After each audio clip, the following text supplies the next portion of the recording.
কৰি আছানো? তুমি হে বহা বহা বহা দেখিছাই নহয় এই মমবাতিবোৰ মানে দিবগৈ লাগে তাকে সেই পেকিং কৰি আছো বুজিছানে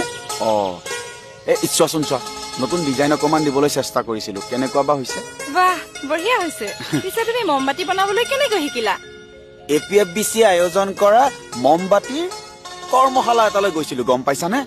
তাতে তেওঁলোকে এইবোৰ কেনেকে বনাব লাগে এইবোৰ শিকায় সঠিক মম কেনেদৰে নিৰ্বাচন কৰিব লাগে মমৰ ৰং সুগন্ধি দ্ৰব্য কিমান মিলাব লাগে এই সকলোবোৰ তেওঁলোকে শিকায় সঁচাকে দিয়া এই APFBCয়ে আমাক নতুন নতুন কৌশলত নিপুণ কৰি একেবাৰে এটা সুন্দৰ জীৱন দিলেহে আমাৰ যে EDCয়ে দি আছে তেনেকুৱা প্ৰশিক্ষণ নেকি এইটো ঠিকেই কৈছা ময়ো EDC মিটিঙলৈ গৈহে এইবোৰ কথা গম পালো হয় নেকি মই ঘৰুৱা অসুবিধা এটাৰ কাৰণে সেইদিনাখন যাব নোৱাৰিলো পিছে এনেকুৱা আৰু সা সুবিধা ওলাবনে ওলাব নিশ্চয় ওলাব এই APFBCয়ে বয়ন চিলাই এই নাৰ্চাৰী স্থাপন তাৰপিছত তোমাৰ বাঁহৰ সামগ্ৰী তৈয়াৰ তাৰপিছতে আচাৰ বনোৱা এইবোৰ প্ৰশিক্ষণ দি এই বনপ্ৰান্তীয় ৰাইজক বহুত উপকাৰ সাধন কৰিছে নহয় আকৌ মই শুনিবলৈ পাইছো অহা সপ্তাহৰ পৰা তেওঁলোকে হেনো এই চিলাইৰো প্ৰশিক্ষণ দিব